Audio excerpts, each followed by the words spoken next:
Should be getting some Padres news any day now. We are all collectively waiting to find out who the new manager of the Padres will be, and of course, the future of AJ Preller. Both pressing questions this offseason with the general managers meeting arriving here. When is that? A week, 2 weeks from now in Las Vegas, Derek? Yeah, that'll be on the the Monday after or the day after the Chargers Steelers Sunday night football game on NBC that we will be going live from on Football Night in San Diego. Check your local listings. There you go. And then, of course, the winter meetings. Where are they this year? Do you know off the top of your head in East December? Coast somewhere. I want to Somewhere on the say East Coast. So not San Tampa, Diego. maybe. Tampa sounds right. Find this out. I thought maybe Sunday could potentially be the day, and then these off days. Generally, it's been the case in the past where they hold some of this news for a day when they're not playing World Series games. Yes, And MLB does not like big news coming out on days where big games are happening. Orlando, by the way, it's in Orlando. Gotcha. Winter meetings in Orlando. No, not too far from Tampa. So thought maybe Sunday. Thought maybe today. Better make sure I've got the got Twitter open in the browser just in case. Still, mid-afternoon here.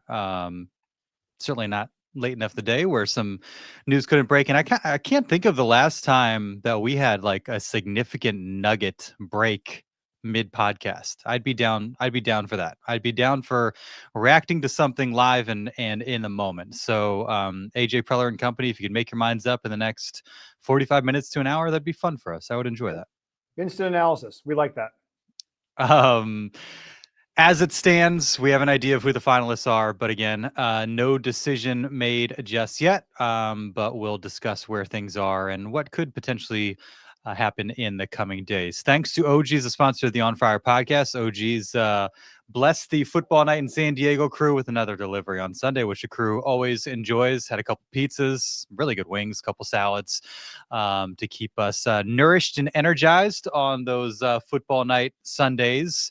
Appreciate all they do for us. And if you need a place to catch a college football, NFL game, NBA, NHL, World Series, perhaps Friday, Saturday, OG's a great place to do it. Hit up one of their many San Diego County locations, great menu, and an awesome beer list. So shout out to OG's and thanks to OG's for all they do for us. Without further ado, the walk-up music.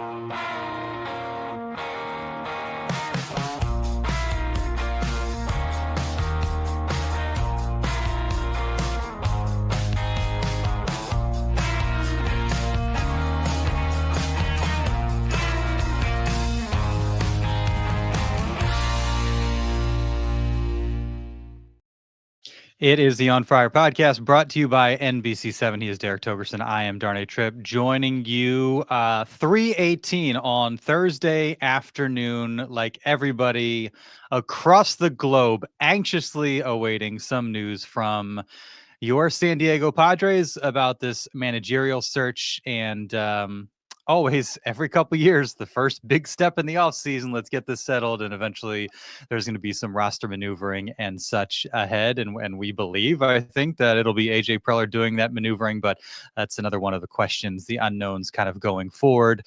His long-term future and, of course, the future in the dugout. Derek, this is the topic du jour, just as it was last week. Any new feelings, revelations on the matter since last we dove into the topic? Okay, I have a new idea. All right, let's go. maybe not completely new. I have an altered idea. Okay, Ruben Niebla is the manager. Totally down with that. A lot of teams, and this is not just me speculating this part. A lot of these Major League Baseball teams will bring in guys to interview as their manager. And then they will really be kind of talking about them, just bringing them in as a bench coach or bring them in as a hitting coach or a pitching coach, have some other role in mind for them. So what if Albert Pujols has never managed, never coached, never held a coaching position with any affiliated baseball team? He's got to build his resume a little bit, right? So if they said, hey, Albert, listen, Ruben's our guy, and we want you to come in and be the associate manager and work a lot with the hitters. Kind of a bench coach du jour kind of thing. So you bring that guy into the fold. Maybe he's not the actual manager. And then he hires Yadi Molina to be the catching coach. So now you have a fantastic group of guys who will have all the cachet in the world in the clubhouse on your coaching staff with a guy like Ruben who can then pull the strings as the skipper. I'd like to see, basically, I want to see all this talents being added to the coaching staff as in any way possible.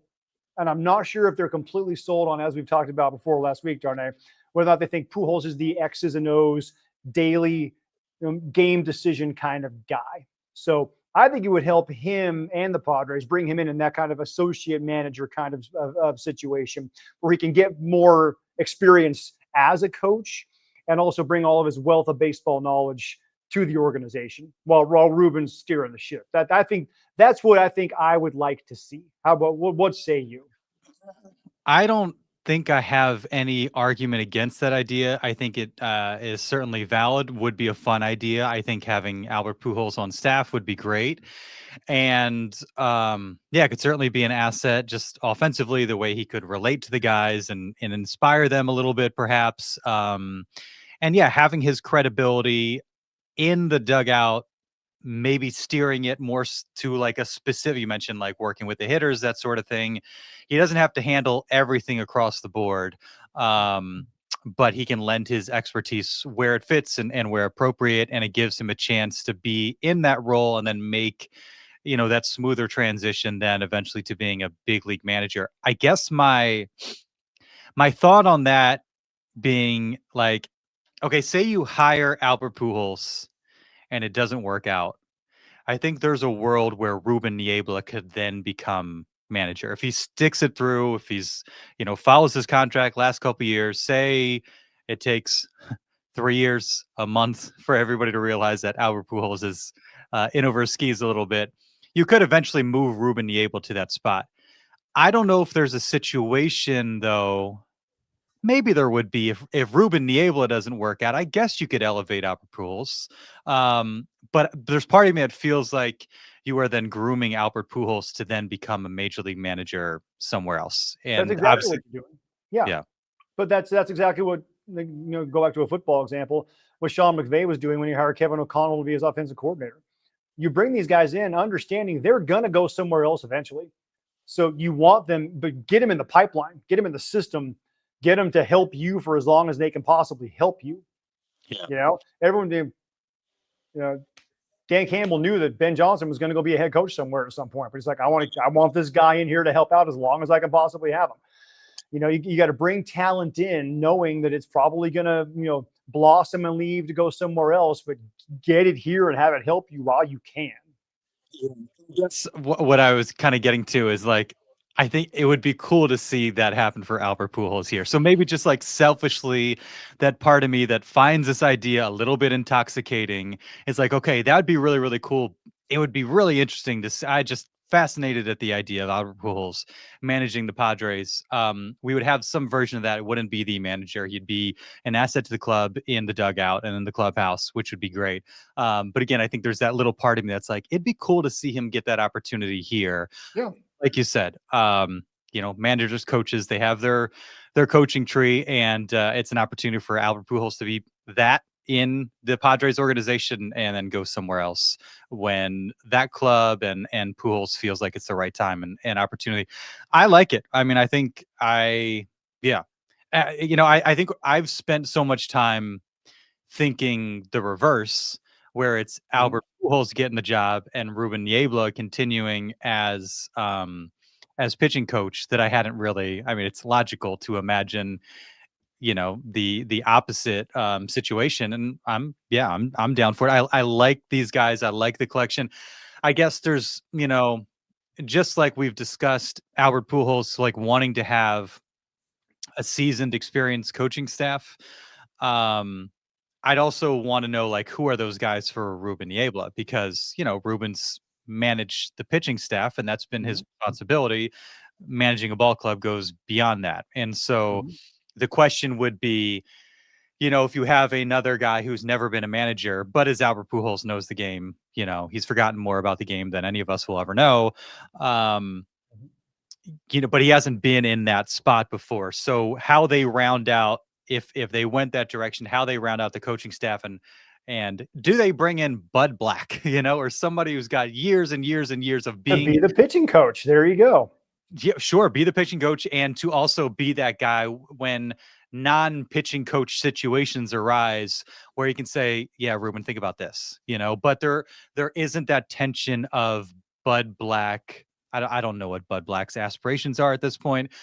We've discussed this in the past. I would want to find a guy where you're not constantly looking over your shoulder and that guy's thinking, well, I should be in that spot, or I am jockeying for my own opportunity, where they can kind of have that trust and that comfort with one another, where everybody's pulling the rope in the same direction and just trying to be a resource for that guy, if it's Niebla or Pujols on the top step of the dugout. I can see that. Remember, Buddy was the pitching coach of the Angels before he took the Padres managerial job. Helped them win a World Series in 2002 under Mike Scioscia, by the way. So I think Buddy has just been a skipper for so darn long. He probably doesn't know any other thing to do right now. I could see him doing. I mean, Steven Strasburg now is back with the Aztecs baseball program. I could see Buddy going out there and doing something. He doesn't need the money. He still lives out here in Rancho Santa Fe. Have him go out there and help out his old alma mater. I could see him doing something like that. You're right. He's a guy who I'm not sure would be able to, from a experience or even a workflow perspective now, because he's been a manager for so long, go back to being that kind of a pitching coach. I think the vast majority of guys who have had success at this game, like Terry Francona is never taking a bench coach job. Nobody would ever offer to. Brian Snitker, nobody. What's Bob Melvin going to do? Is Bob Melvin going to be somebody's bench coach? No. Bob Melvin's either going to go to college or retire. There's the only two things he's going to do. He'll go be the head coach at Cal. He's not going to go be a skipper anywhere else. But he's also not going to go and be a bench coach somewhere else, or for a third base coach somewhere else. They get to that certain level. You've had that much experience. You're not like, that's why I like Scott Service, 9 years, winning record in Seattle. Didn't go take a bench coach role somewhere. He went into the Padres front office or as an assistant, a special assistant to the GM, that kind of a thing. They don't go and take other bench coaching jobs. They have too much of a track record. So anybody who's going to be on the bench is very likely not going to be someone who has a major track record, who would have that kind of cachet. Tony La Russa is not coming to be the bench coach, who you'd be looking at like, oh, wait a minute. I better get this right, or I got that dude right there ready to come in and rip my job from me. So that person with that kind of resume is simply not going to be on a staff. Yeah, part of it is I certainly agree with Tony La Russa. I feel like it'd be weird with Bob Melvin. Part of his personality driven too, and I do wonder if Bud Black would have the personality to just wants to be around the game, be in a clubhouse, has had all those years of being, the guy, and might be content, in a different. I don't know. I probably should. I don't know Bud Black well enough to speak to that. The vibe I get from Bud Black is where I could see that possibility. But again, this is just kind of, just throwing stuff against the wall at this point. With the left hand, also nice job. Talking about Buddy Black. I think could he? Yes. Does he want to? I think he got so soured on the last few years in Colorado that he's like, I just need some time. Sure. I need it's been so bad with the Rockies that I'm just like, get me the hell away from this for a little while. I think Bruce Bochy the same way. Like I could not imagine Bruce Bochy and talk about like a presence. How tall is Bruce Bochy? Very, very tall. He's like 6'3", somewhere in there. Yeah. I feel like it's maybe just his presence, but I feel like he has the largest head of any individual I've ever been around in my life. It'd be hard for him to just hide in the background. You know what I mean? Which is essentially what you'd want that person to do: be in the background, be a resource, be helpful. Yeah. Bochy's too big of a presence and too big of a noggin, I think, to probably do that. That's why, like, the Rangers offered him a spot in the front office. Yeah. The Padres would offer any other team if he's not going to be the manager. He's going to the front office. He's not a guy you bring in as a first base coach. That's insulting to even offer it to someone like that. He's won 4 World Series. Yeah. Like, hey, Casey Stengel, you want to come here and be our hitting coach? No, it doesn't work that way. Yeah. So last we heard from Kevin AC, I think on Wednesday, Pujols came in for a second interview, 9.5. I think Bob Nightingale said about 9.5 hours long. Was their second interview. This one in person on Tuesday. What was he playing Game 3 of the World Series? What happened there? Maybe a long lunch. And Ruben Niebla, Nick Hundley, also finalists. They don't know, according to AC's reporting, not sure if that's all the finalists.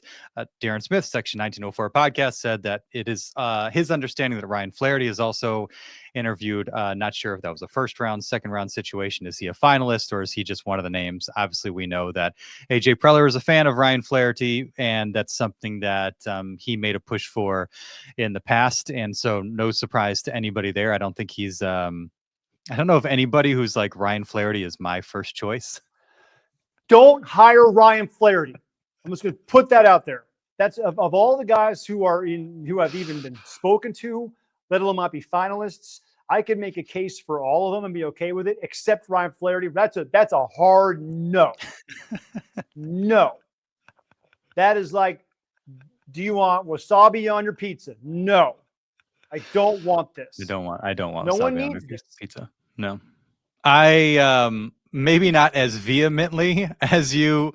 I do think that I agree. That'd be a tough sell for me. I'm always happy to be wrong about this sort of thing, but I just have a tough time seeing that one working out well. So let me say what you would like to say, but have too much respect and couth to do it, because I don't have a restrictor plate between brain and mouth. It'd be a stupid freaking idea.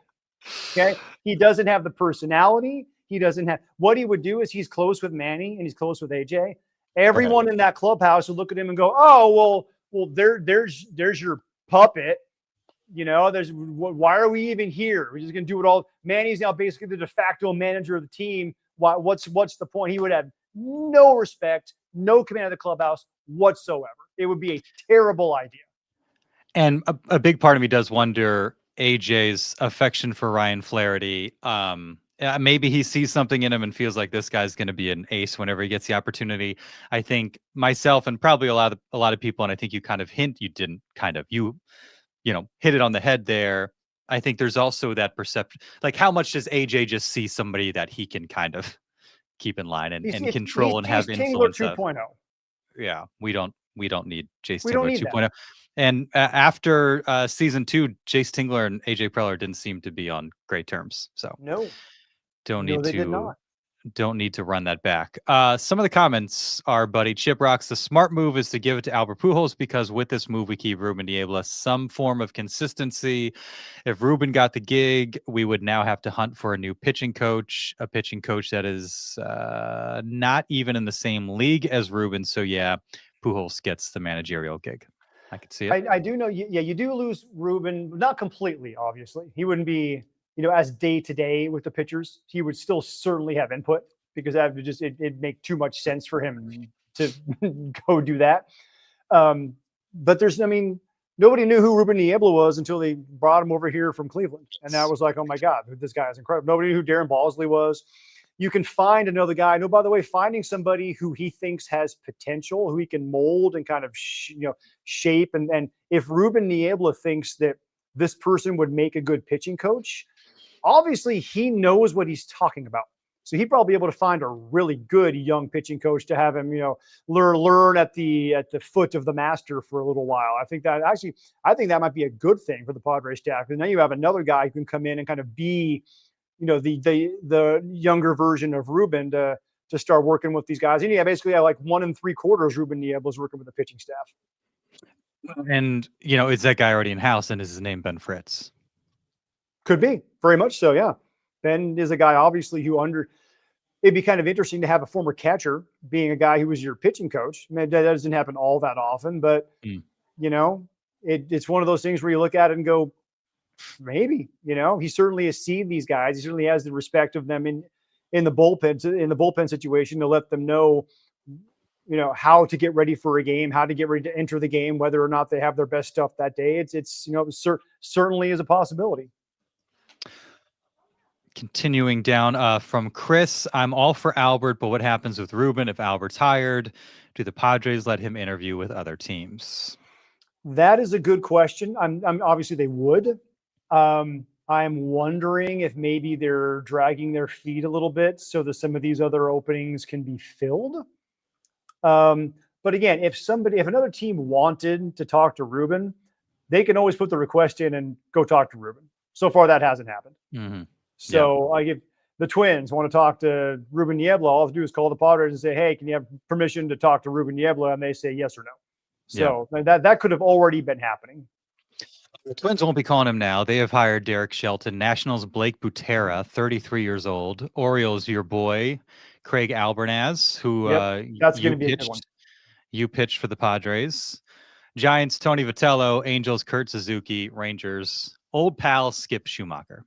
And Atlanta, San Diego, Colorado, the three remaining teams with openings. And like you said, Orioles, some flirtation there with Albert Pujols. I don't think there was actually an interview, at least based on what we've heard.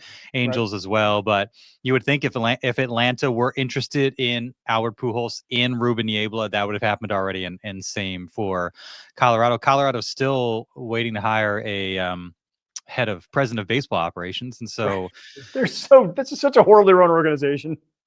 Maybe what are we they doing?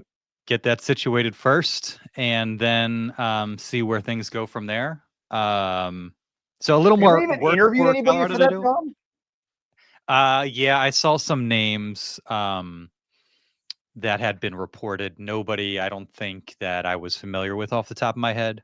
But there was a list, I think, of kind of the perceived finalists for that position. And then how long does that are the folks, in place currently evaluating candidates, putting together like a short list to then present to the POBO to then whittle down and have a week to sort it out? Like I'd be really curious what the inner workings are for Colorado when you're in this position where your season's been done for a month now. Well, their season was done on opening day, but I mean, it's Dick Montfort. It's the owner. Yeah, he has no idea what he's doing. Like no concept of what to do with a professional baseball organization. Like, look, people talk about the Dodgers ruining baseball. It's not the Dodgers who are ruining baseball. It's all the terrible owners who are ruining baseball. It's the Dick Montforts and the Fishers and the Pirates guy, starts with an N. Yeah.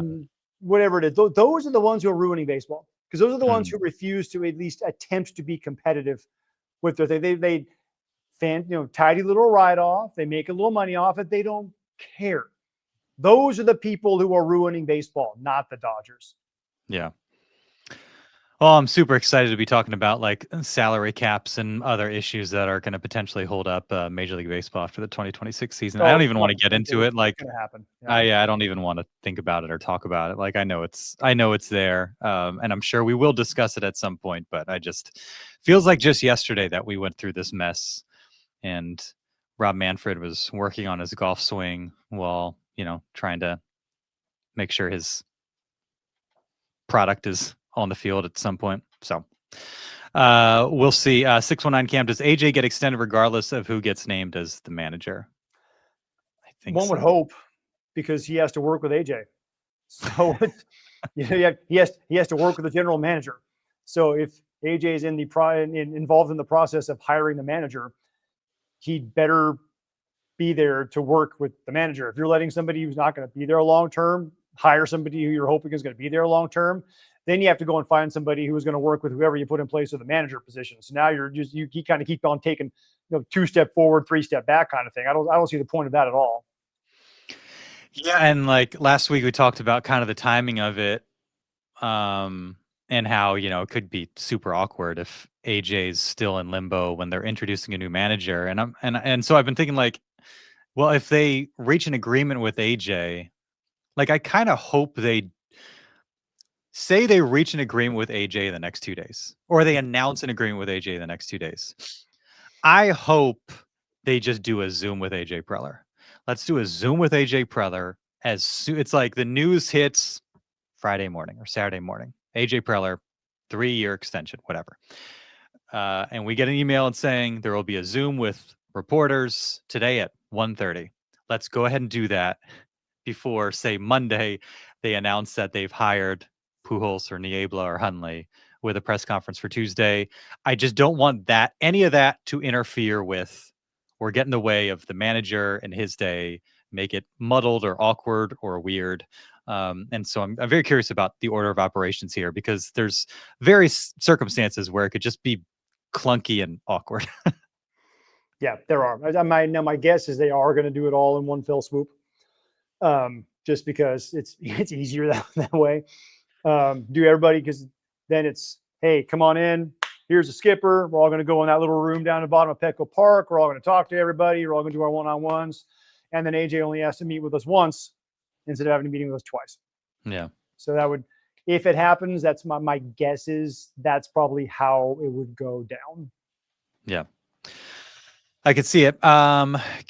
Curious to know, would AJ or whoever is conducting these interviews with Pujols, Ruben, would they seek out the opinions of Tatis or Machado on who they want as manager from Chip Rocks? Yes and no. Yes, they would seek out the opinions of the established stars on the team, because that's kind of the respectful way of going about the order of operations. No, they would not take any of that input seriously. So would they seek out the information? Yes. Would they then have it have any impact on their actual hiring practice? I severely doubt it. It's ceremonial, if you will. Yeah, that's where, like, when we talk about Albert Pujols, what do we usually get around to in discussing why he might be a candidate very, very quickly? Everyone loves him. Everyone listens to him. He controls the clubhouse. And the clubhouse, including Manny Machado and Fernando Tatis Jr. And so that's where I feel like I get what you're saying, in that, like, we can't, do we just give these guys everything they want? Do we essentially let them run the organization? I don't know if that's the right move, but you want somebody that they're going to go to bat for and respect and want to play hard for and all that. And so I think from that standpoint, if it's Manny because he played with Ryan Flaherty and he's like, yeah, that's my guy, I like him, sure, hire him. Nobody else likes him. That to me is different from, like, I would just assume that Manny Machado's relationship and regard for Albert Pujols is different from Ryan Flaherty. Is that a crazy thing to say? Well, also, here's the thing. And so just to wrap that up, like, I feel like Albert Pujols would command something that, like, a Ryan Flaherty, Manny Machado might be like, yeah, that's my guy, sure, would not necessarily get. No question. Like, if they went to Manny and said, hey, listen, how do you feel about Albert Pujols? Yeah, fantastic. How do you feel about Ryan Flaherty? I think he should get the job over Albert Pujols. That's a big red flag. That is Manny, your priorities are nowhere near where they need to be, and now I'm scared. So if that's his honest honest assessment of the situation, then no, man, then you need to never ask Manny anything ever again, because he doesn't know what he's talking about. The other thing too is there was some reporting after the season that in kind of evaluating clubhouse dynamics and leadership, like, maybe Jackson Merrill and Ramon Laureano have the vibe that we want, setting the tone for this clubhouse. And as it stands, Ramon Laureano doesn't have a long-term future with the Padres. That could always change, and I think people would be down for that. Jackson Merrill does. And so I think as we have these conversations, I think Joe Musgrove, certainly, you, Darvish, Tatis, Manny, a given. How much of a voice does Jackson Merrill have as the new face of the franchise, and a guy who maybe they would like to see become more of the tone setter for the clubhouse? He should have a lot, and they definitely should be asking him about it. The question is, would Jackson say something? Because he's so positive with everyone. Like, he loves everybody. It's a guy who he's like, yeah, absolutely. And the other part of it is he's 22 and he's only been with one organization for his entire life. So he doesn't know a lot of these guys. He doesn't know a lot of these players. He doesn't know who Albert really hasn't met Albert Pujols really. He hasn't played or been around Ryan Flaherty. He was, Flaherty wasn't on the team when he was up with the big club. So he doesn't really know these guys. So Jackson's opinion is going to be, can they help us win? Bring them in. Cool. Like he's just going to be like, I don't care what their resume looks like, who they are, what they've done, where you've been. I'm quoting song lyrics, I'm sure right now. Yeah, it's Backstreet Boys. Yep, there you go. I knew I was on something there. But hey, as long as he loves us, then it's going to be fun. I didn't even know what I was doing until it came out of my mouth. I was like, wait a minute, this sounds familiar. Oh, that was really, really funny. I enjoyed that.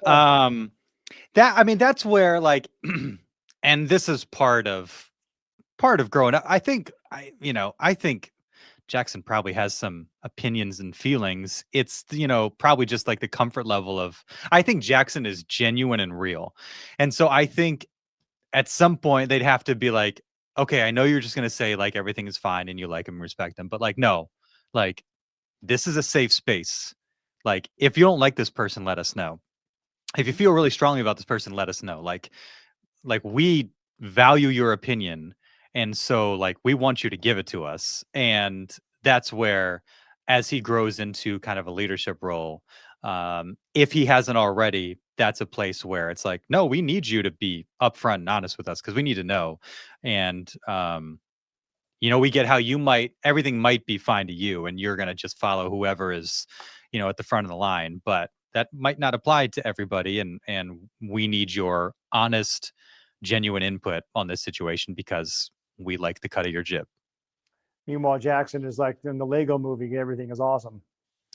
Yeah. So I don't know. The another thing is like they've dangled Albert Pujols and Ruben Niebla, who I would assume, and we don't know, like maybe there's a world where Manny Machado is like, I really like Albert Pujols as a mentor and a ball player. I'm not sure as a manager. There's always that possibility. But I would be a little bit surprised if that were the case. And I would be surprised if that were the case of Ruben Niebla. And so I think, like, how hard of a sell is it if you're then like, just kidding, guys, Nick Hundley. Now, maybe they've interviewed with those guys and super, super impressed and are familiar with Nick Hundley. Also, can't be understated. Where does AJ Preller like drawing players and coaches? Texas Rangers. Nick Hundley has spent time with the Texas Rangers. So that would be on brand there.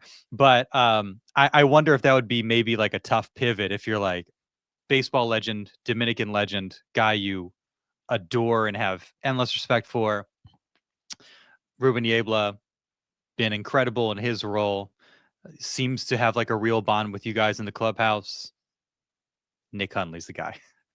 That might be a challenging kind of curveball to throw at the Padres. And, just like sliders low and away, that could be something that Manny Machado and Fernando Tatis Jr. have a tough time with. Now, Nick did spend 12 years in the major leagues, 7 of those with the San Diego Padres. Obviously, he still has a house here. What's interesting about Nick is, I think he probably has a goods to be a really good manager. He pulled himself out of the Giants job for what I believe was family issues.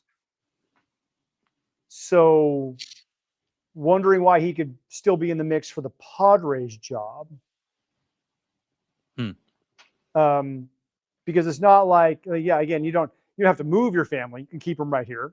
Keep them in a place that's familiar, but you still got the grind of a Major League Baseball season. So interesting. And I hope and pray everything's awesome with Nick and his family. He's a really good dude. He was always good to us when he was playing for the Padres.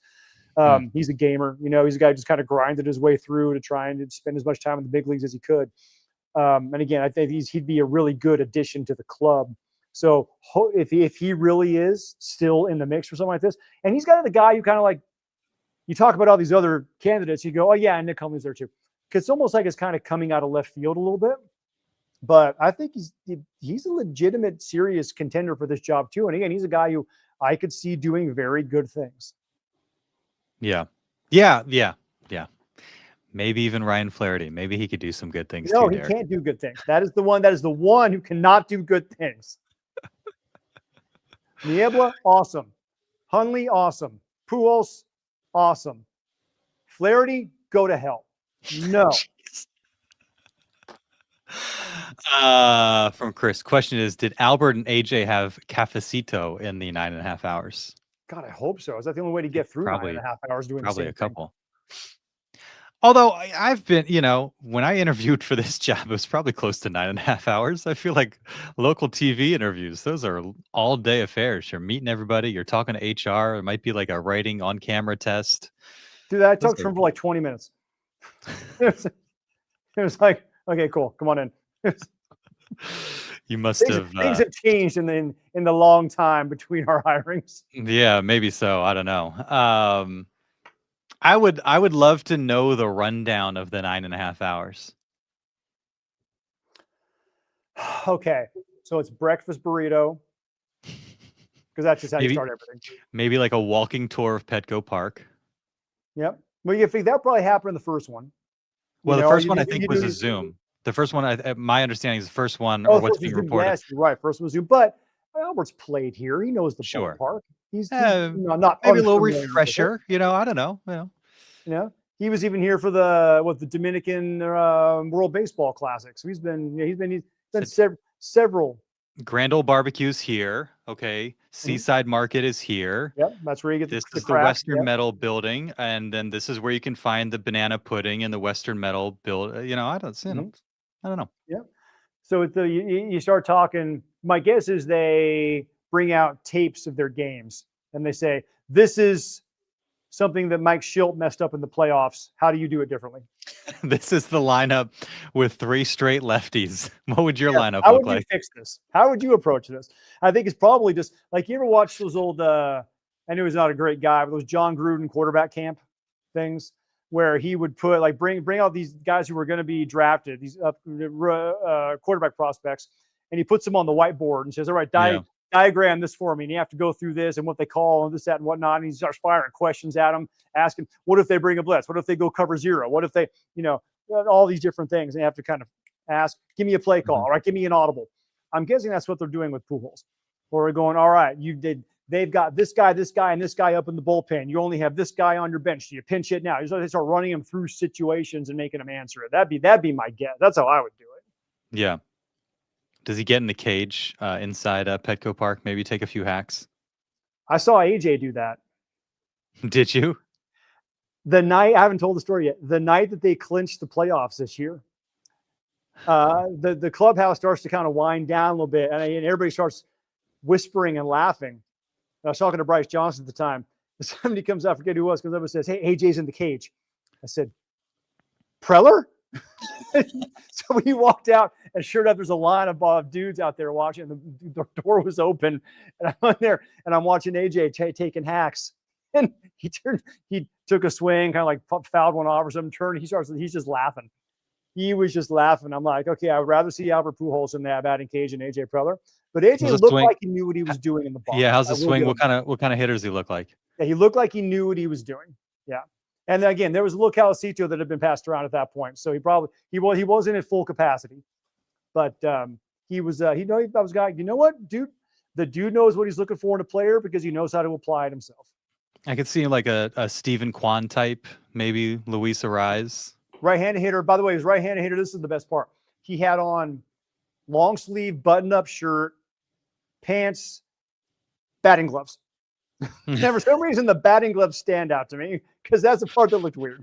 Well, he probably had like champagne and tequila on his hands, so they might have been sticky enough where he probably didn't even need the batting gloves. Yeah, just throw a little pine tar on there with him, go the Will Myers route, and you're off and running.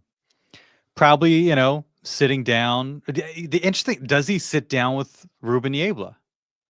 Yeah. As Ruben Niebla is interviewing for the manager position, is he then having a chat with Albert Pujols as his potential pitching coach, which is interesting. Victor Rodriguez as well. Yeah. Oh, by the way, here we go. Ryan Poole and M5M. I don't think I hate the Dodgers as much as Derek hates Ryan Flaherty. You might be right. We don't. Let's not go any further on this topic. Dodgers versus Matt Holliday versus Ryan Flaherty. Well, let me see. Holiday just never touched the plate. That's circumstantial. Dodgers. So he's the one I hate the least. Dodgers. Don't get us in trouble, Derek. Because they're just the Dodgers.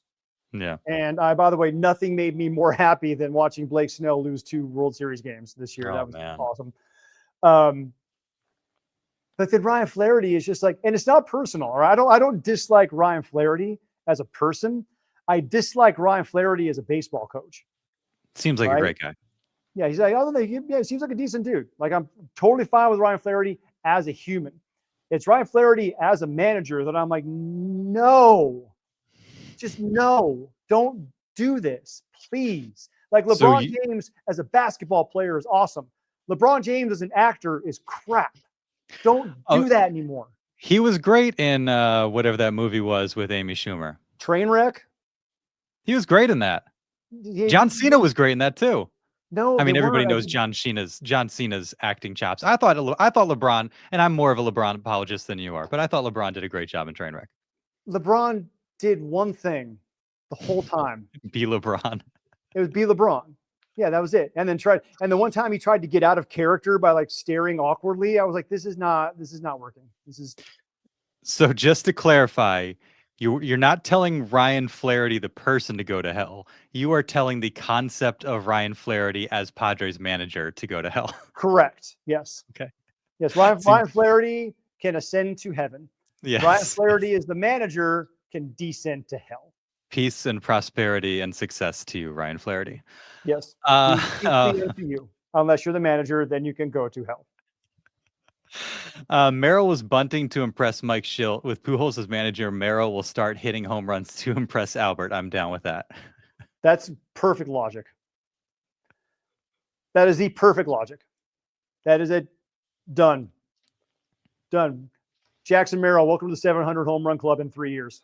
Yeah, just have like a countdown on his locker in the clubhouse, how far he is from Albert's career number. We'll stop calling them home runs. We'll start calling them Pujols pokes. Pujols pokes. And then there will be alliteration, Darnay. There will be a Pujols poke in section 215 at Petco Park. Yeah, the Pujols Pokeball. It works. It writes itself, Darnay. You're welcome, Eric Grupner. You can. That one's for free. Yeah, next one is going to cost you though. So you started off with Ruben with Albert on his staff. Is that like that's your dream scenario? If you could have this play out in any way, that's kind of is that where you're at today? That I think probably offers the best potential moving forward. At least for 2026. Let me put it that way. For 2026, I think that probably offers the best potential. And again, Pujols could end up being a Hall of Fame manager too. I think Ruben, with as much respect as he already has in that clubhouse, as much as he has been around different managers to see what works and what doesn't work, as much as he knows the game, what we've seen him demonstrate as a coach, I think probably is right now the safer choice as a manager. And to bring Pujols into the mix, man, makes a ton of sense to me. But again, I'm not anti-Albert Pujols as the manager whatsoever. Yeah, I think I'm kind of just split right down the middle between those two. I hope it's one of those. They both sound really good, and they both have detriments. You know? Yeah, I hope it's one of those two. And I certainly, if it's Albert, I hope Ruben Niebla sticks around. And if it's Ruben, again, this is something I hadn't really thought about, but I would love it if Albert came on board as well. I think that could be really, really beneficial. Hire Ron Gardenhire. From out of nowhere. No, Brad Ausmus. Brad Ausmus always pops up in a Padres search, and he is not this time. So that's your mystery candidate, Brad Ausmus. You know, the other guy actually, too, we've talked about him before, Darnay, is Mark Loretta. Mark Loretta already in the pipeline, already with the organization, special assistant to the general manager kind of thing. I think he's just from talking to Mark a little bit during the perfect game over at Petco Park. I think he probably is more right now focusing on the GM kind of track that his former teammate Chris Young took with the Rangers. Hmm. But the dude went to Dartmouth. He's a smart guy. He was an all-star. He was a really good ball player for a really long time. I could see Mark Loretta potentially being a really good skipper too. That could be your other kind of dark horse, where did this guy come from idea kind of candidate that we haven't heard about yet. He's already in the building. We're not going to see him showing up at Lindbergh Field to come in for an interview. Yeah. It doesn't feel random in the sense that he's been around and we have known that could be a possibility, but I feel like getting this far down the road and there hasn't been like real solid reporting that he's in the mix, it would be a surprise to me from that standpoint. And a guy that's coming down from the offices as opposed to having been in or around the dugout, as intimately as, I guess maybe you could say the same thing for Nick Hundley. But AJ knows him really well, if that's a consideration, which obviously it is. He knew Jay Stingler really well too, and he knows Ryan Flaherty really well too. Yeah. So let's not make that part of the criteria. How about that? Yeah, and I think that's also like, I think part of what I find compelling about the Albert Pujols dynamic is like, what is the AJ Preller dynamic with Albert Pujols? Is he going to try and push Albert Pujols around? Dude, that's the other part of this is like, does Pujols probably need some guidance, at least early on lineup construction and things like that? Yeah, absolutely. He's never done it before. But is he also accomplished more in this game than any 10 people in the Padres organization put together? Also, yes. So how do you tell that guy what to do? Yeah. Yeah, and I think, there might be some kind of, setting him up for success, offering input where you need to, and then at a certain point, just letting him do the job. And it doesn't seem to have always been AJ's strength, although, I don't know if, we heard about all that stuff with Bob Melvin. It seems like we've heard less of that with Mike Schilt kind of being a point of friction, but it's just always something you kind of have to think about and consider is this going to happen at some point? Or is AJ going to be like, yeah, you do your thing. I'm going to support you as best I can and give you the best possible roster I can give you, but it's ultimately your job. Yeah, and here's the thing: AJ could say to Jace Tingler, Bob Melvin, Mike Schilt, "This is what we're going to do," and they couldn't come back with, "I've won more than you have," because that wasn't the case. Albert Pujols, on the other hand, can say, "How many rings do you have? Let me show you my 2. How many first ballot Hall of Fame votes are you going to get? I'm going to get like as many as Mariano Rivera got. All right.